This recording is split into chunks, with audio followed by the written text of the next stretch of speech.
नमस्ते दोस्तों, आज हम लोग प्राणायाम करने वाले हैं। तो चलिए स्टार्ट करते हैं। सबसे पहले हम लोग 3 टाइम्स ओम का जाप करेंगे।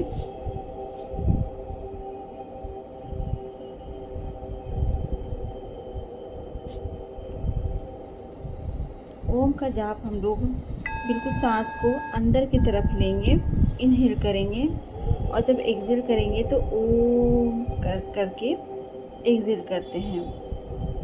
आप 3 से 5 बार कर सकते हैं ओम का जाप। इस तरह से आपका मेडिटेशन भी हो जाता है और ओम का जाप भी हो जाता है।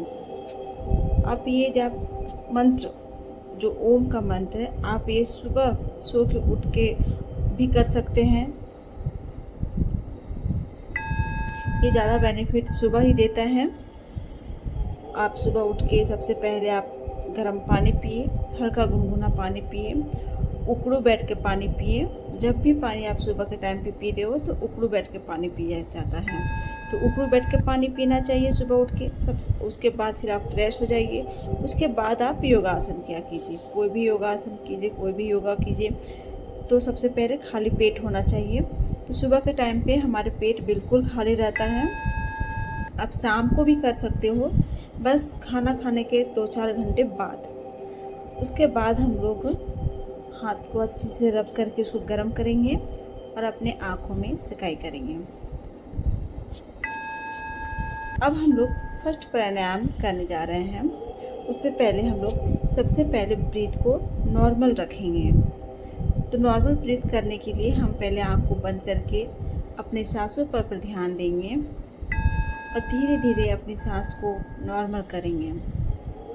जो दिन भर का थकावट रहती है, जो टेंशन रहती है, उससे हम लोग चिंता मुक्त हो जाते हैं। तो नॉर्मल ब्रीथ हो जाए। जब आप नॉर्मल हो जाओ, उसके बाद हम लोग करेंगे भस्त्रिका। तो भस्त्रिका हम लोग कैसे करेंगे? सबसे पहले आप जिस पोज में बैठना चाहो आप बैठ सकते हो, जिसमें आप कंफर्टेबल हो। फिर हम लोग सांस को अंदर की तरफ लेंगे, इनहेल करेंगे और जब एक्सहेल करेंगे सांस को छोड़ेंगे तो ज़ोर से आगे तरफ करेंगे, छोड़ देंगे आगे की तरफ, जैसे कि आप सामने ये देख सकते हो। इससे हमारे शरीर पूरा साफ हो जाता है, एक अजीब सी झंझनाहट सी हो जाती है। तो समझिए कि आपका काम हो रहा है।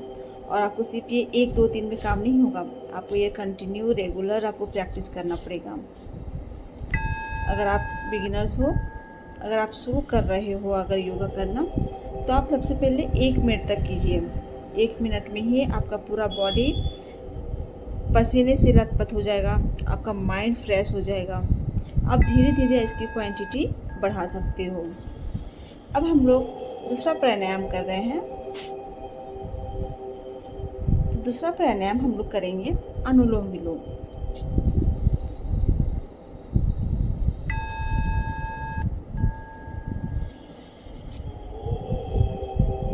भस्त्रिका के बाद हम लोग बिल्कुल नॉर्मल ब्रीथ लेंगे।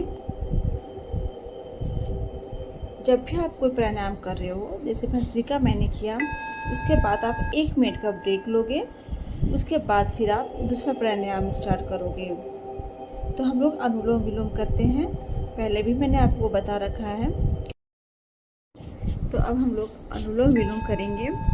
पहले वीडियो में आपने देखा होगा अनुलोम विलोम कैसे करते हैं। सबसे पहले आप लेफ्ट नाक को बंद करोगे और राइट से इनहेल करोगे।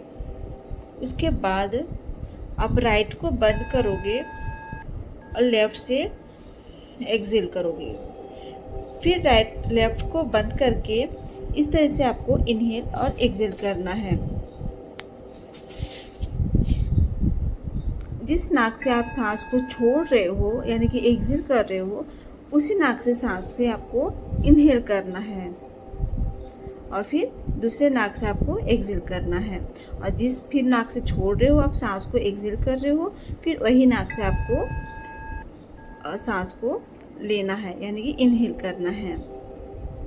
तो आई होप आपको ये समझ आ गया होगा कि अनुलोम विलोम कैसे करते हैं। पेट पे हाथ इसलिए रखा जाता है क्योंकि जितनी देर में आप सांस को इनहेल कर रहे हो उतनी देर में सांस को आपको एक्सहेल भी करना है। जैसे आप 5 सेकेंड के लिए अगर इनहेल कर रहे हो तो 5 सेकेंड के लिए आपको एक्सहेल भी करना है। तो आपको पेट के थ्रू ऐसे पता चल जाएगा कि आप इनहेल और एक्सहेल प्रॉपर तरीके से कर रहे हो या नहीं कर रहे हो। तो आप पेट को में भी हाथ रख सकते हो, मुद्रा व्यवस्था में भी आप बैठ सकते हो। इस तरह से अनुलोम विलोम करने से हमारे स्किन, हमारे हेयर सब बहुत अच्छे हो जाते हैं। हमारी स्किन भी एक चमक आती है, अंदर से चमक आती है। हमारा हेयर ग्रोथ भी अच्छा होता है। हमारे अंदर से बॉडी पूरा एनर्जी मिलता है, एक्टिव फील करते हैं हम लोग अगर ये सब प्राणायाम करते हैं। तो हमें प्रतिदिन योगा अभ्यास करना चाहिए। जब हम प्रतिदिन हर एक दिन करते हैं योगा अभ्यास, उसी से हमारे बेनिफिट मिलता है। तो आप डेली सुबह योगा किया कीजिए और हेल्दी फूड खाया कीजिए, स्वस्थ रहिए। प्रतिदिन योगा अभ्यास किया कीजिए। अगर कुछ नहीं करना है तो सिर्फ आप 2-3 प्राणायाम कीजिए, सुबह गुनगुना पानी पीजिए। आप इतने ही से स्टार्ट करोगे तो आपको एक अलग से एनर्जी फील होगा। आप अपने आप को अलग महसूस करोगे।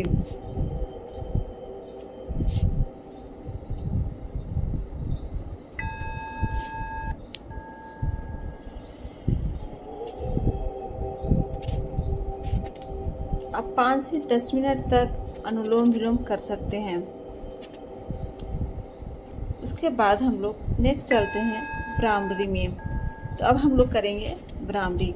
भ्रामरी भी जो कर रहे हैं उससे भी हमारे माइंड, हमारे जो पूरे बॉडी वो बहुत एक्टिव फील करता है। हमें हर रोज़ भ्रामरी करना चाहिए। एक दिन से इसका कोई बेनिफिट नहीं मिलता है।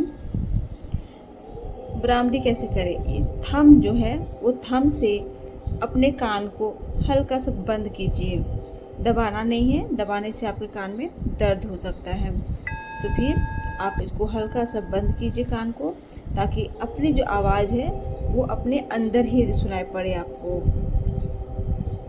आप जब भी कान को बंद करके आप अपनी आवाज़ को सुनोगे तो आपको अंदर से ही अपनी आवाज़ सुनाई पड़ेगी। वो सबसे बेस्ट होता है भ्रामरी का जाप करना। अब आप देख रहे हो मैं 2 तरह की भ्रामरी कर रही हूँ। एक फर्स्ट जो था वो भी आप ऐसे भी कर सकते हो, और जो सेकेंड है आप ऐसे भी कर सकते हो। आप जैसे कंफर्टेबल हो आप वैसे कर सकते हो।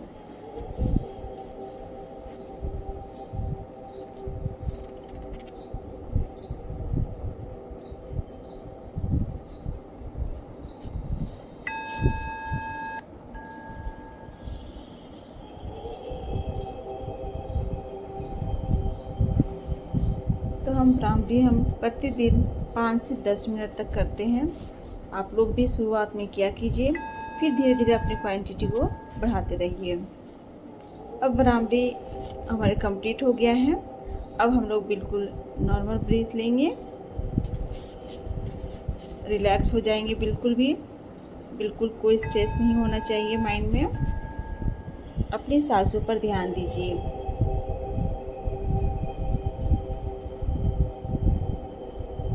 बिल्कुल आपका माइंड हल्का लगेगा, बिल्कुल आपका दिमाग शांत हो जाएगा। आप अलग से फील करोगे।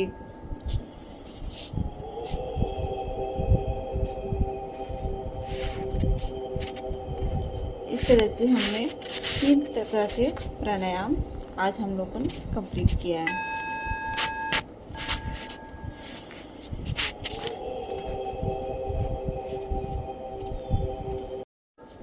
हम लोग अपने माइंड को बिल्कुल शांत रखेंगे। आज के लिए इतना ही है। बाकी आप स्वस्थ रहिए, मस्त रहिए।